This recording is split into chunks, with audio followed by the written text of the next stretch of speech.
most of you have, a piece of bread now. We like to use bread that does not have yeast, so I very carefully found a cracker that's not just a saltine cracker. This one has just a little more flavor, and it's not quite as bad as those little wafers we normally use, but it doesn't have yeast in it, because yeast in the Bible is a symbol of sin, so we try to use bread without yeast. We also use unfermented juice in our tradition because we don't want to spoil the symbolism, so we don't have yeast in it. So, I want for us to just think about the bread in a moment. We just celebrated Christmas, and we sang songs and read the scriptures and talked about the fact that Jesus was born in Bethlehem. The word in Hebrew is Bethlehem, which Bet is house, so house of bread. Isn't it interesting that the bread of life was born in the house of bread? And he said, I am the bread that came down from heaven, pointing back to the illustration we have in manna, the daily sustenance to keep life together. And there's a little ritual there. You harvest for 6 days, and on the seventh day, you're to pick up enough on the 6th day for the 7th day and not go out and work on the 7th day. An interesting picture. And God says, I gave you that to test you, to see whether you would trust me. You would do things the way I tell you to. But it's the bread that came down from heaven. Well, on an occasion, Jesus said he was the bread of life. And so he had a couple of occasions where he fed 4,000, or he fed 5,000. Those are just the men. That's quite a crowd. With some measly a little boy's lunch, not very much either time, but he broke it and multiplied it, and it's absolutely amazing how the bread of life made bread enough for everybody, and there was always 12 baskets left over. Then there's the crucifixion, where they killed him on the cross. And the lights went out. There's a couple, I think it's a man and wife, walking home from Jerusalem toward a little town called Emmaus. In the Hebrew, the he is the. So, he, maus, the maus.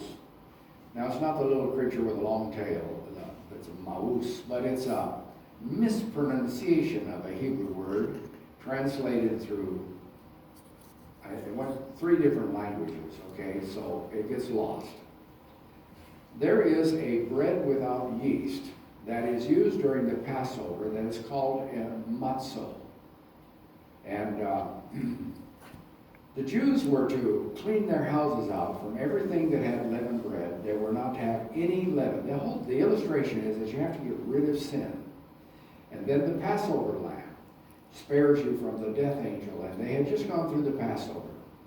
So the bread that they use is matzo. So I want you to understand that the word maus is a mistranslation of matzo.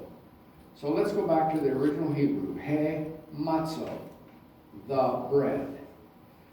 So this couple is headed home to the place called, mistakenly, Maus, he maus, but it's he matzo. And a stranger gets in stride with them and says, what are you discussing? And they say, you're the only one in Jerusalem, don't know what happened. And they crucified him. Who did they crucify? Well, they crucified the man from Galilee, Jesus of Nazareth. And so Jesus begins to explain to them everything that was to happen to the Christ, beginning with Moses and the prophets. Man, I'd like to have had a tape recording of that. But it's all written down. I can go back and look. It just would have been nice to hear him explain it.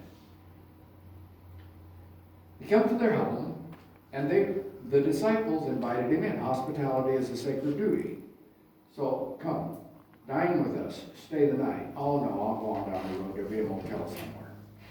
No, stay with us. So, he accepts their invitation and goes in. They seat him at the table.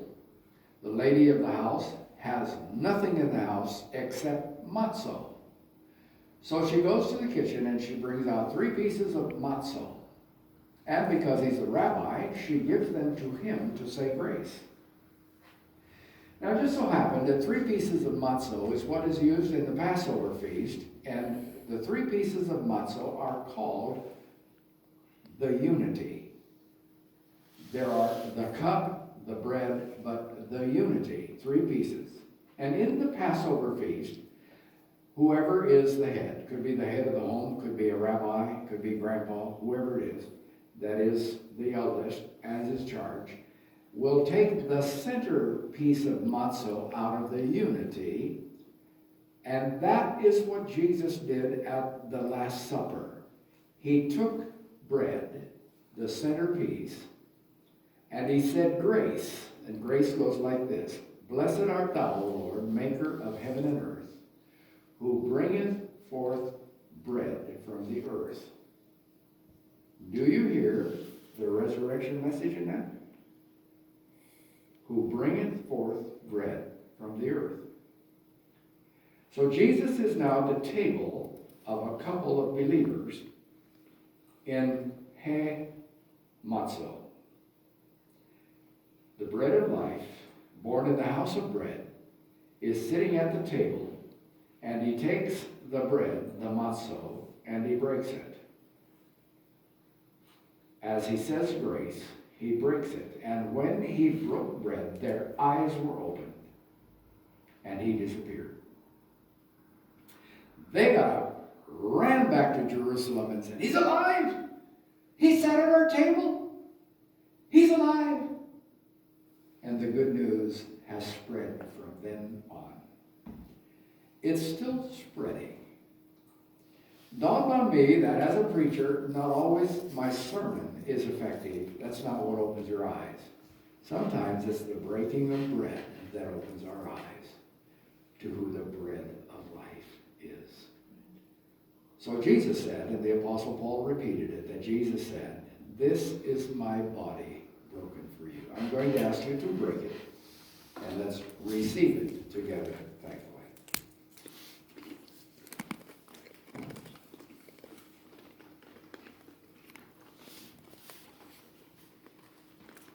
Not too bad. Just a cracker. Not just a cracker, it's a symbol. The cup. In the Passover feast, there are 4 cups. They're each named. The 3rd cup is the cup of redemption. The 4th cup is the cup of praise. They have been going through the Passover, an abbreviated version of it. With Jesus, he probably jumped the gun because he was the Passover lamb, so he was going to be dead by the time they had the real Passover. So the night before, I believe it was, he met with his disciples for the Passover. That's the reason the room was empty and the table was set with all the dishes. All they had to do was use them and then wash them and reset the table, and then the family could use it the next night. But Jesus said to his disciple, I really wanted to do this with you before I leave. Well, where are you going? Well, you don't know. No, you really do know, if you believe in me. And, okay, Thomas has a little trouble with that, but they get it straightened out. At some point, Jesus takes the cup, we're told. It's the 3rd cup, the cup of redemption. And we're not going to do this today, but it actually was saucered. They actually poured it out. So this is my blood, which was shed for you. All the symbolism is just amazing. Isn't that beautiful? And they would have taken the cup of redemption together. Let's receive it. This is my blood, which was poured out for you.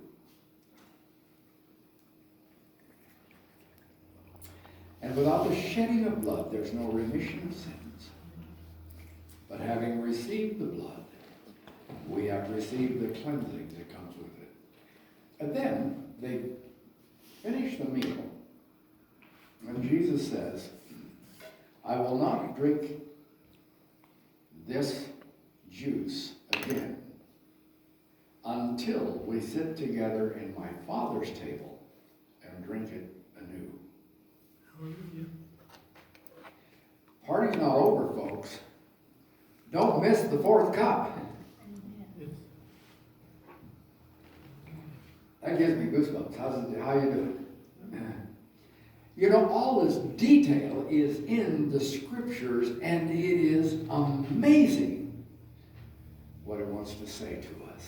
And so, we enjoy the new covenant in the blood of Christ, with its cleansing, with its hope, the promise of the fourth cup together at the Father's table.